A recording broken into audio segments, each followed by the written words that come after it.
Hello, everyone. Welcome back to my show with me, Mary Apollo. It's a daily series where I bring women who have done an achievement in the community and worthwhile. And I also bring guests who are working in the policies in the public sector with women, and then how they're we come and discuss how they are helping women to be part of the empowerment and the development worldwide. So Agenda 2063 is a frame plan for the continent toward development and achievement of goal of Pan Africanism to the African continent. But as experts see it, it cannot be done in the absence of peace and insecurity, especially for younger women and girls. It requires all African in the decent and in the diaspora to come together to reach that goal. Today, I'm honored to have a guest in the studio, Rojina, the CEO and founder of Project Peace Light. Welcome. Hello, Mary. It's great to be here. Thank you for the invitation. And hello, everybody. Welcome, Pet. So in 2015, Peace Project Light was invited to the United Nations in the National International Year of Light-Based Technology. You went there and you gave a speech.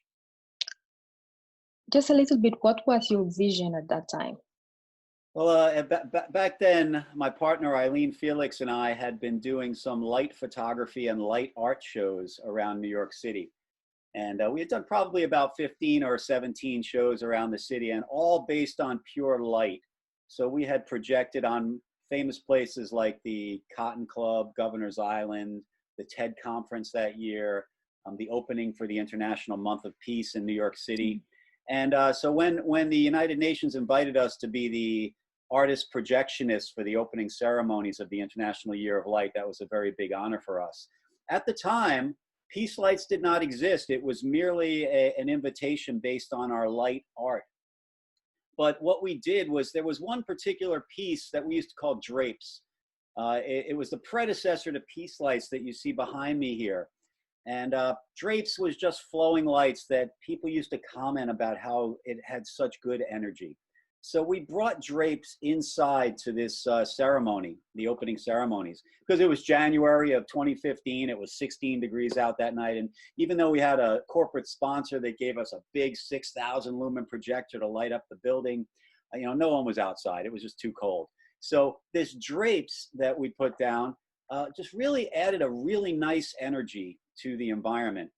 And the following month, we did the same thing. We were getting an award from the New York Peace Coalition, which is based in the Bronx in New York. Now, the Bronx has the most African immigrants of any county in the United States.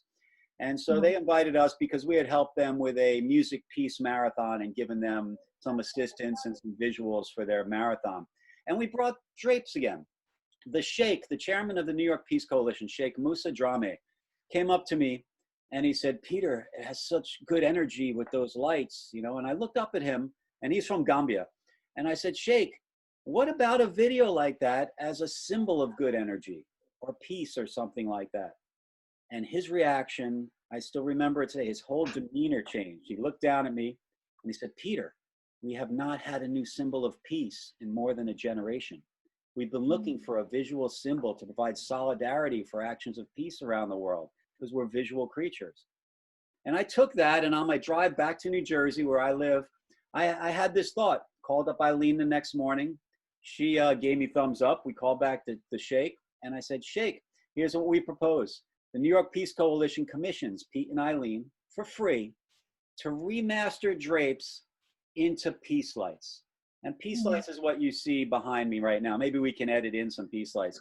But the colors represent the different cultures of the world, and the motion represents how those cultures interact and work together to achieve harmony and peace and good energy.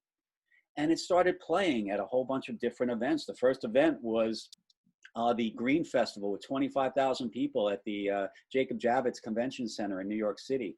And people were lining up to take their picture in the lights because they liked the vision of having a symbol of peace there. Now, it went on to become endorsed and adopted by peace organizations from 19 countries.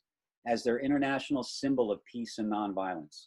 It says the word peace lights in 55 different languages. Let me move this way. You can probably see the words coming up. Probably can't see it too well with this camera, but we also have a version that shows the international human rights as well. So, but an important thing is that wherever Peace Lights plays around the world, and it plays 6 of 7 continents, extended times, famous things. There have been famous artists and musicians who have performed with Peace Lights. People are encouraged to project their own thoughts and intents for peace into the lights. So there's this collective energy that goes along with Peace Lights. And that was the first time that we kind of started to think in terms of worldwide peaceful endeavors related to Peace Lights. And of course, it led to what we're doing with the African Union. But when we did the United Nations event, that was before we even kind of were thinking along these lines. It's amazing what has happened and what the universe has put in our path to enable us to be here to have this discussion today. So you come with your project, you choose the AU countries. Why do you choose Africa? Well, it's kind of just following the journey of Peace Lights. Peace Lights was invited to play at an icon for the United States Civil Rights Movement, a diaspora member. And many of your audience might know Rosa Parks. She's very famous for being a symbol of the civil rights movement, and specifically for not giving up her seat on a bus in Montgomery, Alabama in 1955. It was December 1st, 1955. And what a lot of people are not aware of is that 9 months before that, a 15-year-old girl did the same thing. She knew her rights. She knew that the state law only allowed white people in the front part of the bus. First 10 people, 5 rows were only white people. And she knew that day when she was asked to give up her seat to a white person, that she wasn't required to do it. Now, most people in those days would just give it up rather than face the potential trouble, because it was kind of a different time, obviously. There was a lot of violence going on. There was a lot of unfair treatment happening and racism happening. And 15-year-old Claudette Colvin, who happened to be an A student at the time, just had enough. And what was happening in Montgomery, Alabama was even the 6th row and beyond.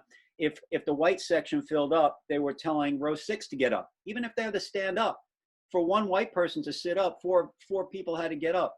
So she was coming home from school with 13 of her friends, and the white section filled up, and there was one white woman left standing. The bus driver told row 6 to get up. Her 3 friends got up, but Claudette said, no, I have a constitutional right to sit in this seat. I paid my fare. The bus driver yelled at her. A woman in the front of the bus looked at her, a white woman, and said, girl, you got to get up. To which one of her friends said, she don't got to do nothing, stay black and die. So there was tension on this bus, right? So it was a very courageous thing that Claudette Colvin did. So 2 years later, fast forward 2 years later. Oh, no, before I fast forward.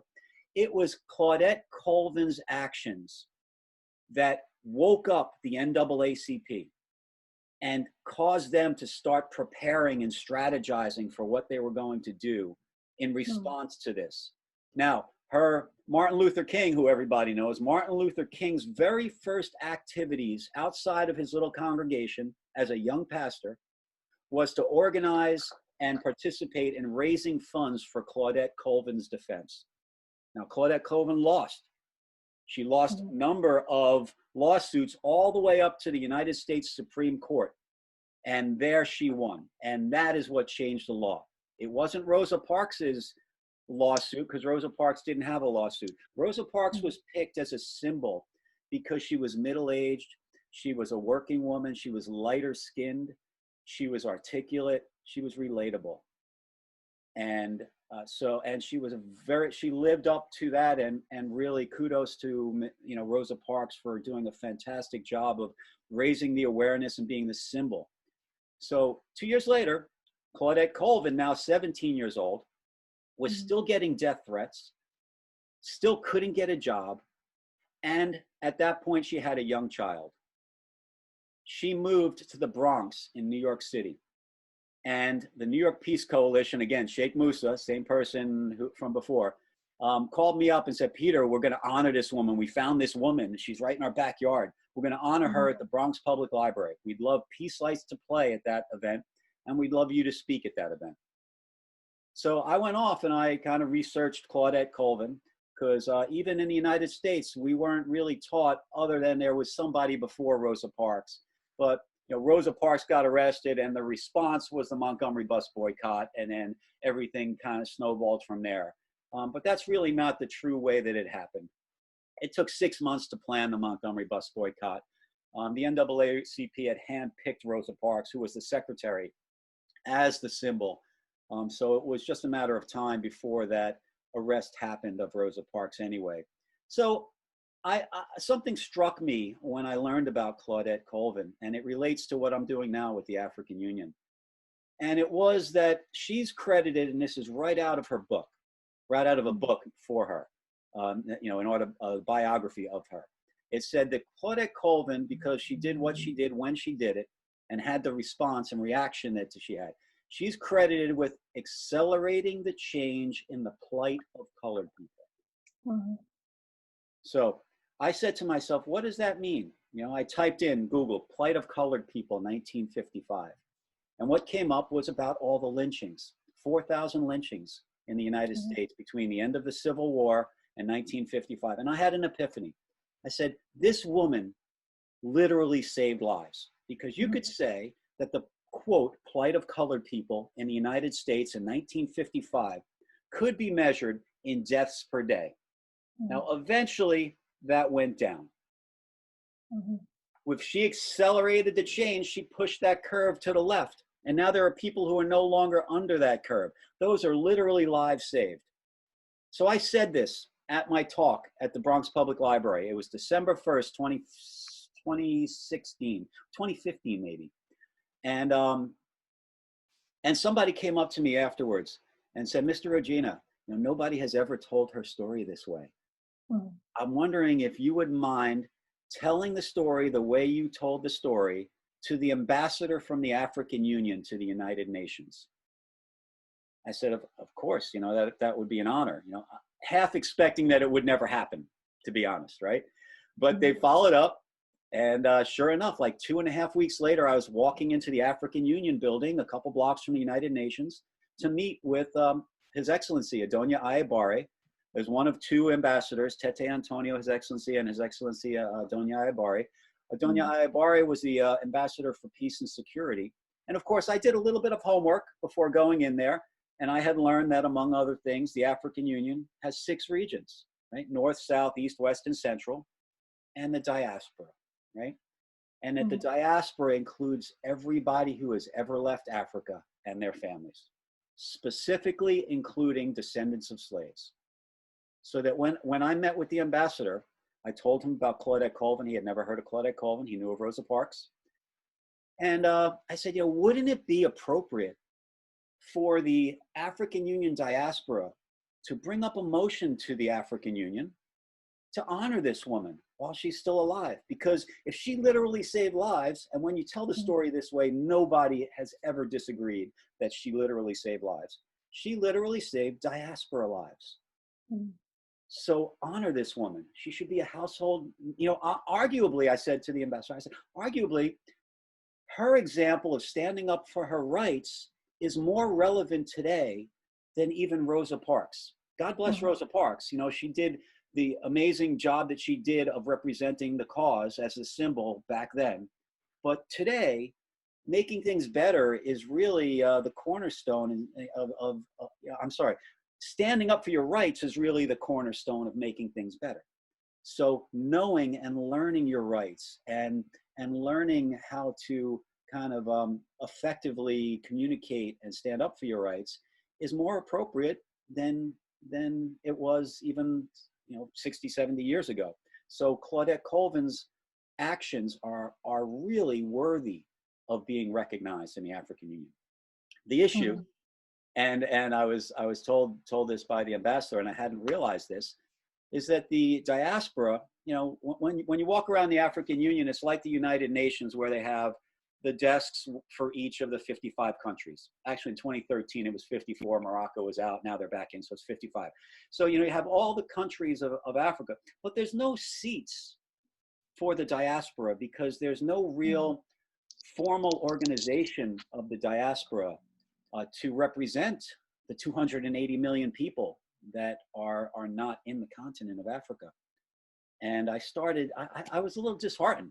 You know, surely a country could bring up this motion to honor Claudette Colvin. I just can I get you? You making sure that is recording both sides? Recording. Yep. Me and you. Yep. Okay. Yep. So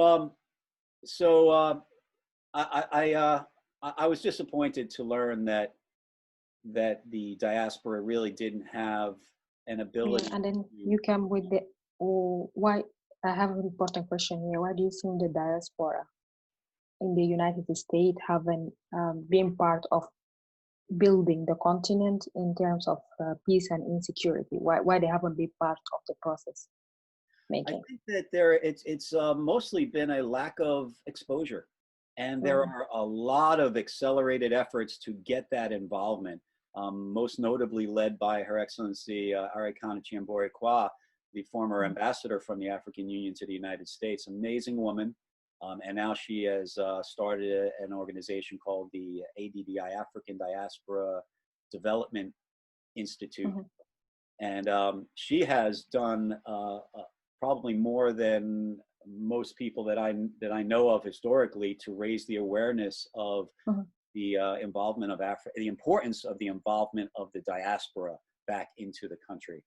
And of course, you know, it goes without saying that, you know, the inclusion and involvement of women is very important in that equation. Then I just have a question. How do you get involved with the African community, especially you live in New York and in the Bronx? So you're a white person, you are not from the continent, you're a Christian person. How did you manage to go through that cultural integration that take you back to the continent? It's like I said before, the universe just put something at my feet. You know, the ambassador that I met that day, he said, you know, Peter, you are an outsider. You know, it's interesting that you're coming here with this story about Claudette Colvin. And you know, and we connected. We had kids roughly the same age. We really you know, hit it off. He was a very, very nice, very, very capable, and a lot of respect for that man. So he said to me, you know, I was wondering if you wouldn't mind reviewing a document and maybe coming back and giving me your impressions of that document. And he called in his secretary and said something to her in another language. And she came back a couple minutes later and handed the ambassador a pamphlet. He turned around and he handed it to me. And he said, this is our 50-year plan, Agenda 2063. And I was kind of, wow, you know, this is amazing. I went off and I read it. I studied that document. I read it in detail. Beautiful document, by the way. 7 beautiful aspirations about the future of Africa. And that's when I learned that it was 54 nations who adopted it.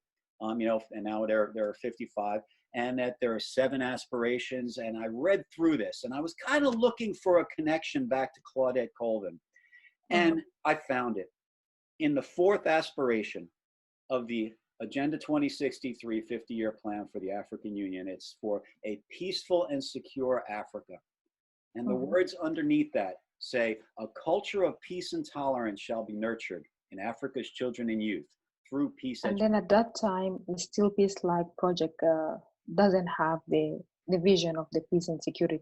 You were not visioning towards that. That's correct. This is the seed of that vision. Because I said, you know, they're calling for peace education, and that's so important, whatever that means, you know, because I knew that peace education is an ill-defined term. It can mean a lot of things to a lot of people, right? But the notion of inculcating, bringing that knowledge, those skills, you know, imparting that to the youth, it has to be part of the equation. I looked at the demographics of the African Union. with 1.3 billion people, 60% of the population is under the age of 30. That's amazing. The fastest growing portion of the population in Africa are newborns. By 2050, 13 years before this 50-year plan ends, Africa will have more working people than all of China and a lot of Asia. And of course, you're sitting on the wealth of riches that you're still working to kind of claim and control in a post-colonial world. But all of that is kind of progressing, right? Maybe not fast enough for some people and so on, but that's besides the point. My point is related to peace education. If you know that your country, your continent is going in this direction, kudos for highlighting the need for peace education and for getting the youth to grow up with these shared values and knowledge. So I looked everywhere else in that document and online. The first 10-year implementation plan for Agenda 2063, the key outcomes. I looked for different things, and nowhere else was peace education mentioned. So when I went back to the ambassador to give him my impressions, I let him know that I was so impressed with the vision of Agenda 2063. But arguably one of the most important parts of the plan had no meat, had no follow-up, had no plans associated with it.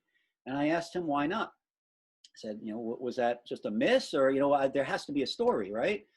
And he said to me that, it was insightful, but the truth was that it was amazing that they had gotten 54 nations to agree to anything, which I can see politically, right? He says, and the challenge, the agenda. Right.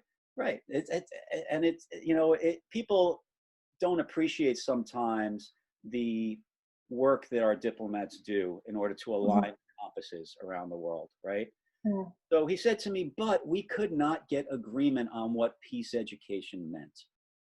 And rather than fight that battle at that time, and we might have had countries that for whatever reason might not have supported it. Maybe they had different focuses, maybe whatever, right? They decided to just take what they could get in Aspiration 4, and that was it. So, that to me was kind of personally an unacceptable answer, this issue being one of the most important, I believed and still believe, should be addressed with the sort of a focus that it's worth. So I went off, and you don't have the vision of making women be part of the project at that time. Women absolutely have to be part of the project, but it was a stepping stone sort of thing, before I got to the real role that women will play in accelerating peace education. I first had to kind of figure out how you would even do it, right? How do you get 55 countries to agree on a curriculum, right? And somebody said to me, you must talk. In fact, it was a Sheikh again, the Sheikh Musa Drame, amazing person, his fingerprints are all over this. He said to me, Peter, you must talk to Mamadou in Senegal. Look him up. He's a Facebook friend of mine. And so I call up, I look up Mamadou, send him a note and say, Mamadou, I'm considering suggesting to the ambassador that this is the teacher in West African, West African University. Professor, at one of the leading West African universities, Cheikh Anta Diop University in Dakar. And I just was seeking to reach out to him. Hey, I'm thinking about suggesting to the ambassador that a 12th strategic development goal be added around peace education. And maybe that will be the catalyst for coming up with a curriculum around peace education. And that would accelerate the timeline. And Claudette Colvin's story teaches us that accelerating the timeline literally saves lives, right? So that was my thing. I was going to try and push it, and that was going to be my karmic contribution to this whole situation. Well, Dr. Drame responds with 5 pages in French, and beautiful stuff, right? Google Translate. And I come to learn that he has chaired Pan African curriculum development working groups. This is the project that you founded This to is the implement it in the project AU I'm talking countries. about. Yep. So I Okay. said, look, how would you do it? You've chaired this, never at the scale of the whole continent, but you've done this, and here I'm thinking, here's an African who this has to be done by Africans, right? Who am I? Like, Yeah. I'm a guy from New Jersey, right? But I can facilitate, I can push, I can be a catalyst, but this has to be done by Africans for Africans. Okay. Have something that time hold you back? Maybe if you are a white guy, you are going to the continent to apply to implement that project. How the people will be receiving your point of view there? So that's a good question, because I did get some pushback. I would say that 90% of the people, when they hear the whole story, and they hear that this whole journey happened just because of art, just because of coming from the light, and representing the story of a diaspora woman in a real sense, having an invitation from an ambassador from the African Union to review the agenda, and coming up with kind of insights that really were on point. People accept it, and they say, you're coming from the right place to be able to suggest this. However, having said that, I've had people challenge me. You're a white guy from New Jersey, why aren't you focusing on peace education in the United States? You need it more so here, and Africans should be handling African affairs, and blah blah blah blah. Where this point of view was by the diaspora or the citizens who are in Africa? No, diaspora, by a diaspora person. I gave a talk at an African Union Day event in the Bronx, and one of the comments that came out of the audience was, stay in your lane, leave this to Africans. And my response was, hey, if Africa does this, Africa has the most vision in the world, to have a 50-year plan. I mean, where do you hear that? In China, they used to have 100-year plans that they would manage across dynasties, right? But where else in the world do you find 50-year plans today, especially beautiful ones that are well thought out, and especially ones with the vision to know that peace education needs to be a part of the equation, right? So I said, by helping Africa do this, it helps the whole rest of the world, because that will be a foundation upon which the rest of the 80% of the world will build. And I don't think that Africans in general are going to turn away any well-intended help and facilitation in progressing some of these lofty, very noble goals. And especially when there are no other formal actions being done to organize and get a agreed upon peace education curriculum for such a large group of the world. It's a very logistically difficult thing to try and get your arms around. And this is where Dr. Drame came in so beautifully. I mean, he said, hey, here's how you do it. I've done this. We've done this. We've done this with professional people from just about every country at one time or another. And you get, say, 3 meetings. It'll only take about 3 meetings. And you get 2 delegates from every country, professionals, to attend this meeting. Maybe they're assigned by the Minister of Education. Maybe they're just, interviewed for and picked out of the educational industry, right? And you bring them together. And the first meeting you have, say, in nominally South Africa, and you do A, B, C, D, E, F, G, right? You do these things. You prepare for it. You do these things. And then everyone goes back to their countries, and they do these sorts of work in between. And say 7 or 8 months later, you have another meeting, say in Morocco, right? And you do these sorts of activities where you're further developing, you're taking into account what your people bring back from their countries. And then you have one final meeting, maybe 9 months later in, say, Addis Ababa, and you formalize things, and you do a lot of work in between, and you adopt and ratify a primary and secondary curriculum around peace education. And I said, so wow. at this stage, What's At that? this stage, you only talk to people who are academic and who have the vision, Right. this of what you have. But did you include the decision maker or the people who are underground in the civic society to help No, you on that? that didn't happen until a little bit later. Okay. And again, it was like, I felt, I said, so Dr. Jame, do you have financial models for what you've done in the past? He's like, sure. I could tell you how much it would cost to send people to these three Mm, locations, how much the location, food, security, interpreters, travel, per diems, all of that stuff. And he sent me his models. And I said, wow, this is, now I'm a business consultant. I've run large businesses. I've raised a couple $1 million and run multi-million-dollar companies myself and done consulting on the business side. So he sent me his financial models and I expanded and built upon his financial models to realize the vision for the whole continent. So sending mm, two people from 55 countries, that's 110 people. You figure you got to have experts and other representatives from different fields around the world. It's like having 3 conferences within 2 years for, call it, about 200 people. So how much could that cost? mhm. Turns out, very credibly, it's about $4 million, right? So I felt pretty good. I went back to the ambassador. I said, hey, $4 million. Here's your man, $4 million. Here's a budget.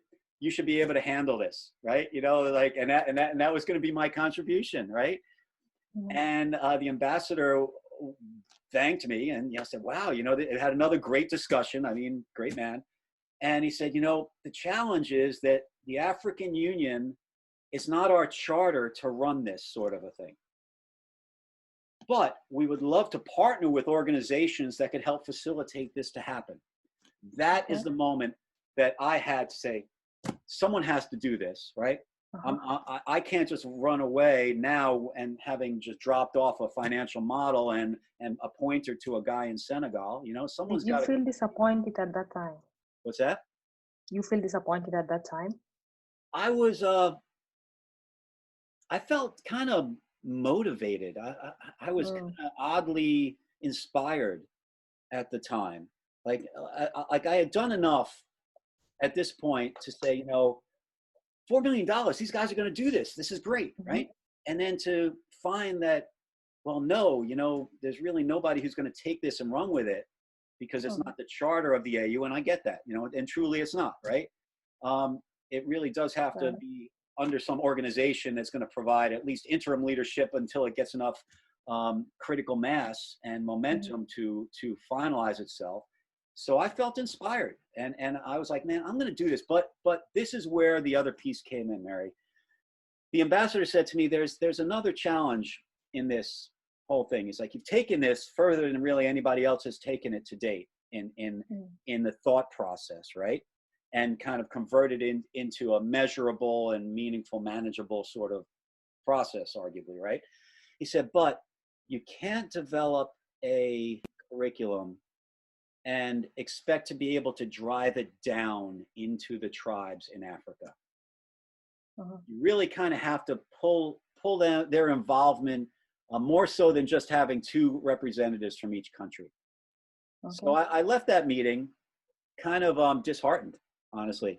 I Uh, was, I was feeling pretty good about having been able to model a curriculum development working group, which is the guts and the heart, the professional heart of being able to have a curriculum, right? mhm, Being able to define what peace education means, mhm. come up with a curriculum and a rollout plan.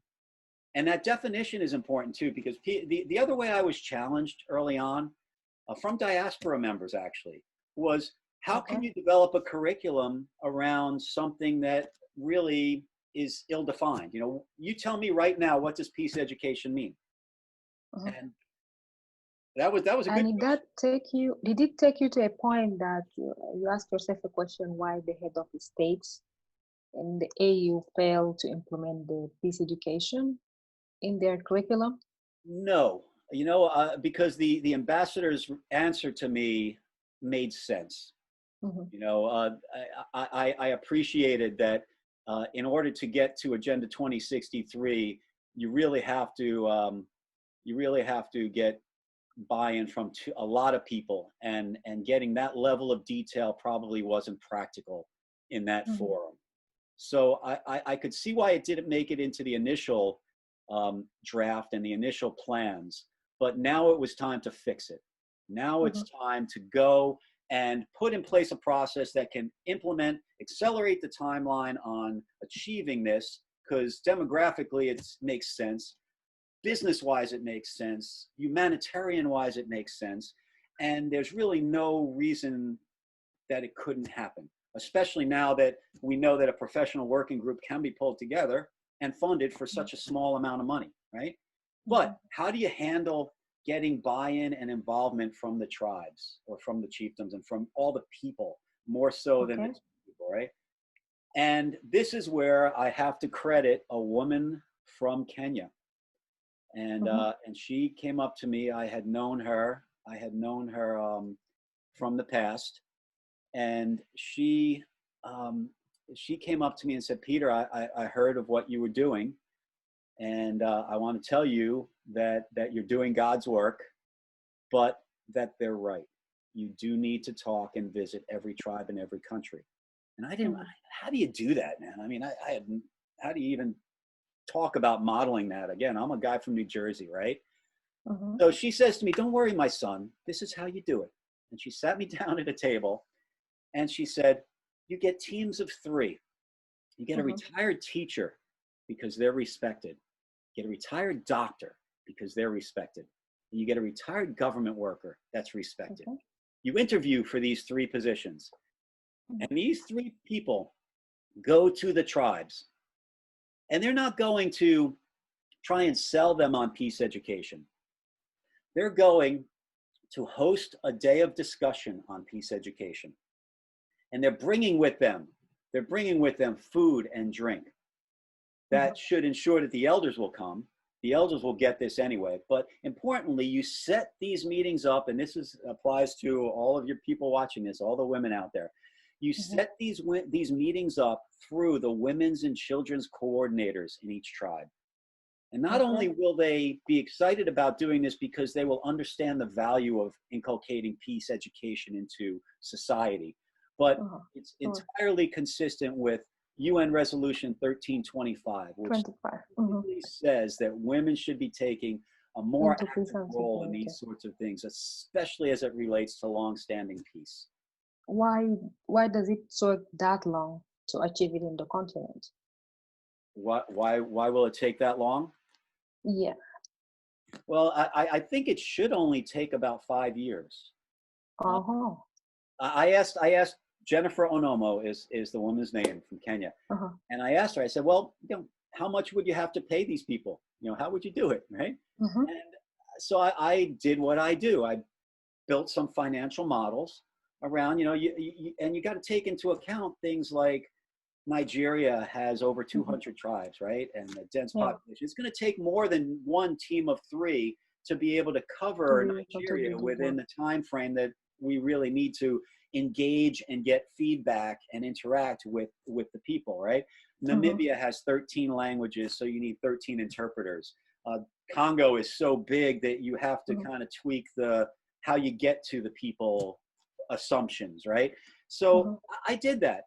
And I came up with a model for 55 countries, and it was about $8.5 million. Now you have 4 and 8.5, 12.5, right? Call it $15 million. Call it $20 million, okay? For $20 million. Quick question here.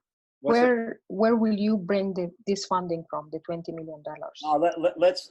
Let's talk about that very next, okay? So let me just this thought, because where does it come from, right? First of all, $20 million is a drop in the bucket. You're talking about 1.3 billion people and the gross domestic products of Africa sitting on the wealth that it's sitting on. $20 million is a round off error, okay? So it should be achievable no matter what, right? But what will that actually do? If left to its own volition, I submit that a peace education curriculum will not be rolled out kind of universally with any coherence until after the United Nations Global Sustainable Development Goals, Development goals. 2030, right? And then So years after that, right? For organizing, right? So if we do this starting soon, right, you could have this curriculum developed and starting to be implemented by, say, 2025.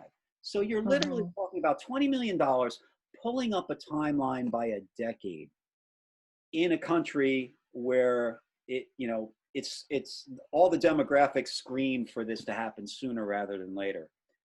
So here we are with a $20 million defined effort now. Project Peace Lights was formed to facilitate this, not to do it, you know, but to be the catalyst to making sure it happens, right? And we have now support and partners. And I say that, hey, you know, as a diaspora member, you know, if you want to give a gift to Africa, the children of Africa, you should be trying to throw $1 into this pot, you know, for Project Peace Lights. And look at all of the corporations. I mean, I use Unilever as one of the examples. Unilever is one of the largest corporations in the world. They do about $2 billion a year in Africa, I believe. And unrest, war, and problems is not good. They're not good for business. So there's a motivated self-interest on the part of a lot of these corporations to participate and partner and be associated with such a noble cause as to bringing peace education in a formal way into the continent. So I don't have the specific answer of where this funding will come from, but like the universe has provided all along, I have no doubt that the story is a good enough story, credible enough story, understandable and relatable enough story, and people will resonate with this, and it will happen. What makes you think that from now to up to 5 years that it can be implemented and it can be a successful project on the ground and may transform the continent development to Agenda 2063 or especially the Agenda 2030 by the United Nations? Well, I think that's all the more reason why it should be focused on sooner rather than later. I see this as directly accelerating a part of Agenda 2063 that has been defined and called for by the 55 nations. The problem is that there's still a lot of challenges in the continent, from insecurity that calls to a lack of development that will not lead to a peace and stability soon. But I just want to understand how you envision that the project will be implemented within the 5 years. What indications you have for the factors in general? Pieces, and that's really important. You know, when there's 2 pieces to the project. The first is to just stand up and get the curriculum development working group started. So that involves, you know, another thing I used to say to people when they challenged me about, you know, what peace education was. We know that what it isn't. Peace education is not 100 topics, right? It's a dozen topics. It's maybe 20 topics. It's a small enough finite number of topics that you can get your arms around it. A professional African working group can get their arms around it and then come up with ways to teach those topics to the different ages of children and all the way through secondary school, right? So first part, just stand that up, get that funded, get that going. Now to that end, we are in discussions with an organization that is talking about donating a conference facility for the first of these meetings. These meetings are going to be 4 or 5 day conference-like meetings, and that where in South Africa. Okay. 1,000-person conference center, and it's not finalized yet, but that's a couple $100,000 you know, donation in kind to making this happen. That's very significant. How are you planning to implement it in the continent? Are you going to divide it to 4 regions, like the West, South, and the or? So the working group will be managed on a regional basis Mm-hmm. by regional managers, but they will all come together under this working group umbrella, and the working group will be managed by Dr. Drame, who has done this Okay. before successfully, right? So Mm-hmm. we need to identify two people, two candidates from each country. We Mm-hmm. need to get this message in front of the ministers of education, and we started that process, but it has to be universal. All of the ministers of education have to know that we're going out to achieve this goal, and Uh-huh. invite their participation, and invite their input, and invite whatever else resources wise they kind of want to put into the equation, right? So Mm-hmm. that's one piece of it, Mary, and that is separate and distinct of the situations in any particular country, and that's kind of separate and distinct from anything, Mm-hmm. in my view. Okay. My outside white guy from New Jersey view, right? This should be able Mm-hmm. to happen independent of stuff, right? The Yeah. second Mm-hmm. part is what I'm calling the Pan African Tribal Inclusion and Engagement, Tribal Mm-hmm. Engagement and Inclusion Program. So acknowledging that in actual fact, and I've come to believe this, over time, because it is true. You do need to have the input of everybody in Mm-hmm. the continent. So this teams of three, and the paying for that. In essence, Project Peace Lights is going to be hiring people in every single one of the 55 countries, Yeah. hiring and paying for two delegates to come to these meetings and work in between the meetings to get it done. And Hiring. how do you see it work in collaboration with other NGOs? Either it's local or international, Oh, formed by Africans. the second piece, the tribal engagement and participation piece, I think is going to be done in partnership with NGOs all over the continent. I mean, Okay. it's not realistic for Project Peace Lights to grow and hire all these people. It makes much Mm-hmm. more sense to partner with With people who are other. already established in doing things in Congo and in Liberia and in all different parts of the continent, and we're all and with the diaspora. So we've already that's one of the main areas of partnership with the African Diaspora Foundation, for example. Mm-hmm. African Youth Architects, figuring out how to best approach and most efficiently reach out to, engage, get feedback from, and Wow. participation from all of the different uh, groups, I'll call them Mm-hmm. tribes, chiefdoms, everything within the continent of Africa, and have Okay. that be done quickly. So that's how it's going to be done, and women are a huge part of that whole story. Okay. So in the upcoming pandemic, people are going through stress, as in the diaspora and the back home, especially the New York area's citizens who are from Africa. Mhm. My question is, how is Peace like trying to work with those people and help them overcome the depression, the stress that they're going through? Okay, so that's kind of a different shift. There are two things here. One Mm-hmm. is Peace Lights. The This light that is right, playing. and that's only a piece of art. Mm-hmm. It has been adopted as a symbol of peace. It plays all around the world. It has good energy, and the energy of Peace Lights kind of says that there, invites solidarity and support, Mm-hmm. because you know that people around the world are seeing the exact same lights, and they're projecting their own thoughts and intents for peace into the lights, and that just the sight or thought of Peace Lights kind of can remind you that you're not alone. Mm-hmm. And I've seen this sentiment hold true not only in situations like COVID, where people are wondering, how they're going to survive and how they're going to pay for things now that they can't work and so on. I've seen it really come through in vigils to end gun violence. Mm-hmm. I've seen it come through in the International Day of Peace celebrations. I've seen it come through in the International Jazz Day, and International Day of Yoga where peace lights played in the General Assembly Hall of the United Nations.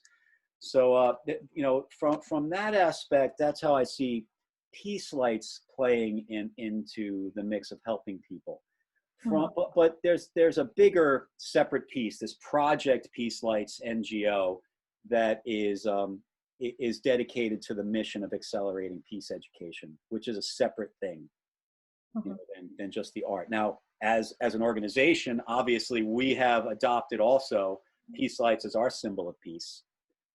So, you know, we're working with some folks, you know, Mary, in Africa and here in the United States to get the web presence up, to get the donation buttons in place, to get the story told in a way that it will attract and engage potential funders and investors into this project. But what we're trying to do is we're just trying to make sure that we keep coming from the light.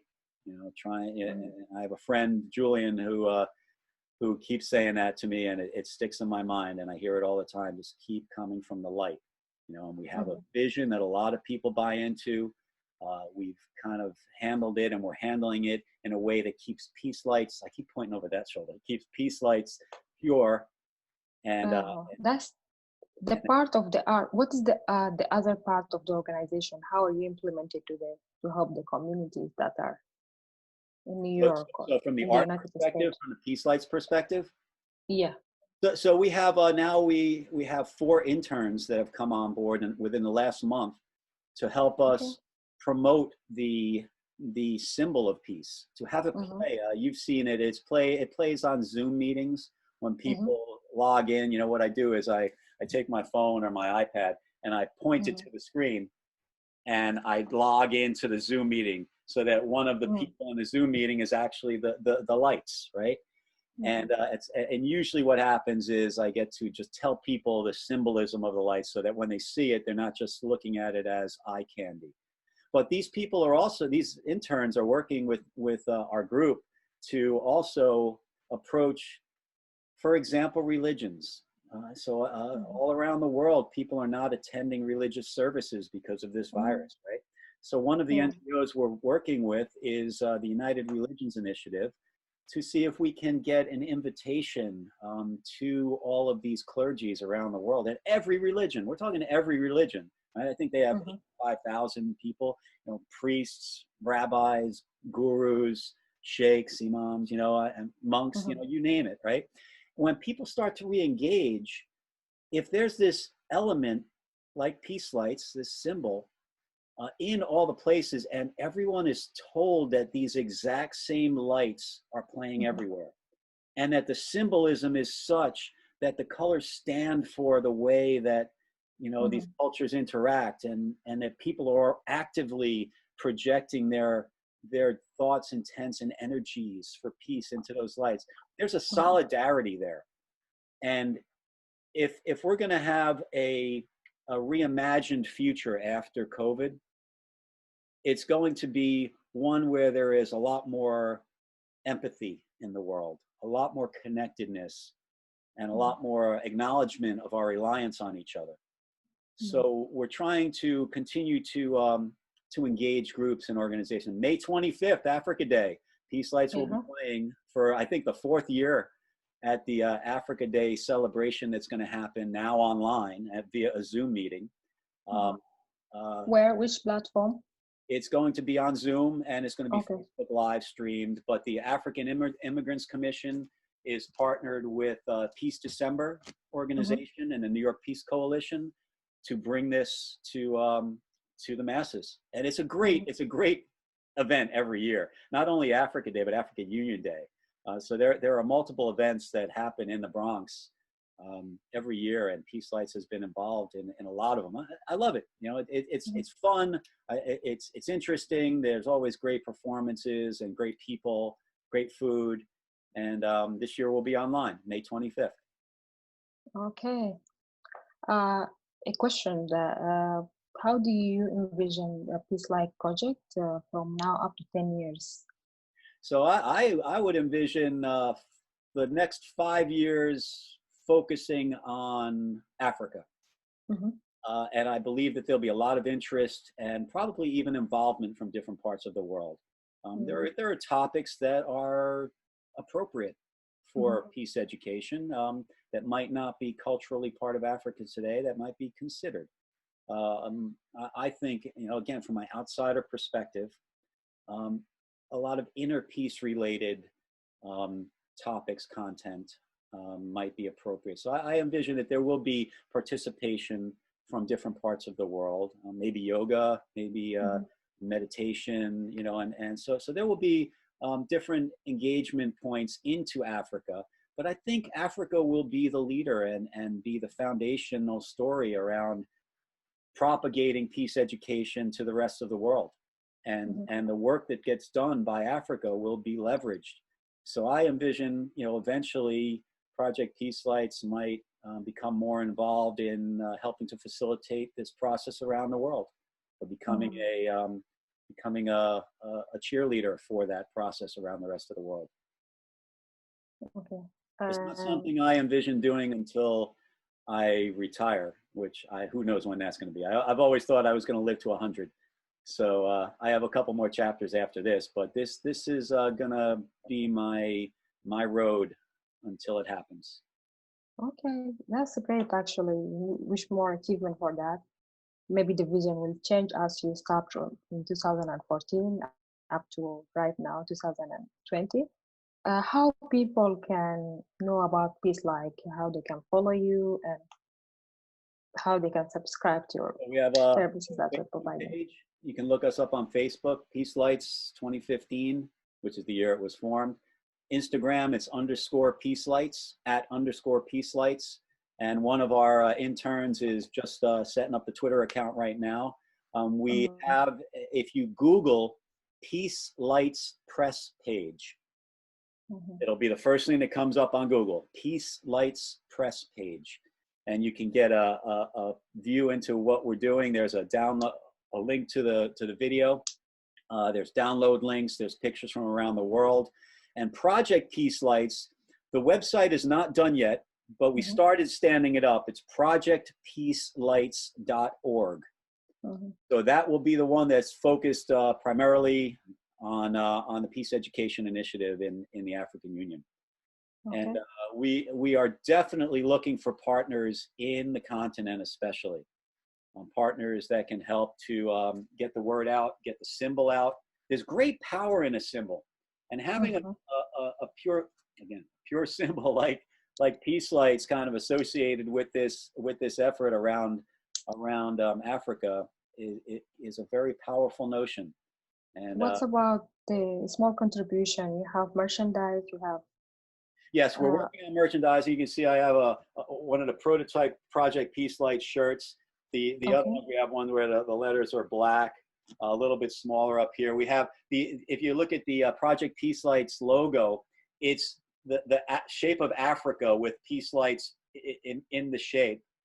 And so that, we have designs for that logo on the front and backs of shirts, coffee cups, hats, baby onesies, masks, N95 masks, the whole spectrum of merchandise to help raise funds to help accelerate Project Peace Lights is actively being worked right now.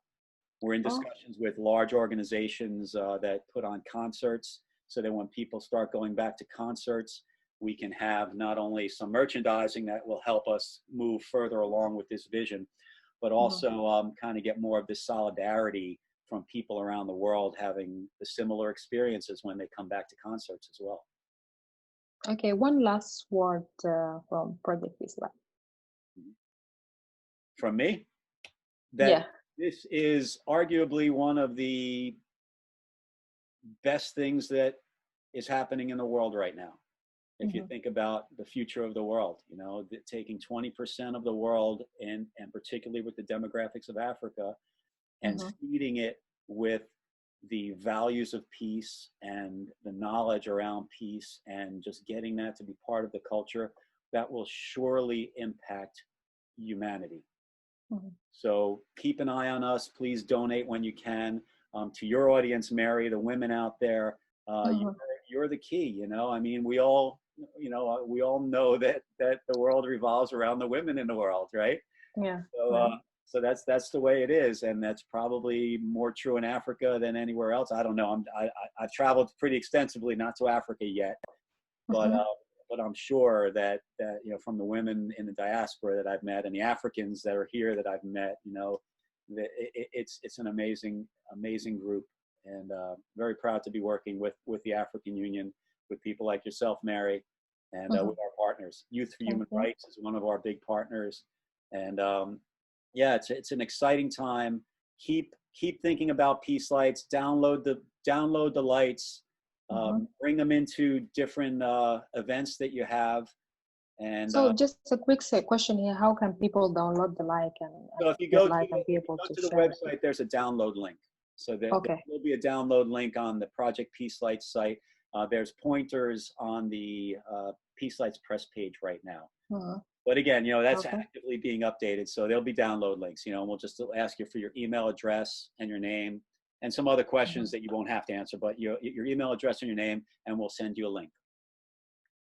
Okay. Thank you. Mary, thank you very much.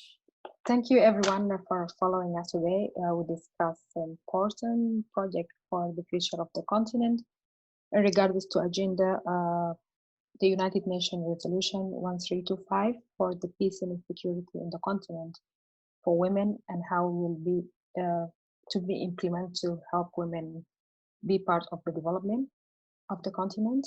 I had an honor to host Peter Rojina, the founder and CEO of Project Peace Light. So until I meet you again next time, thank you. Bye.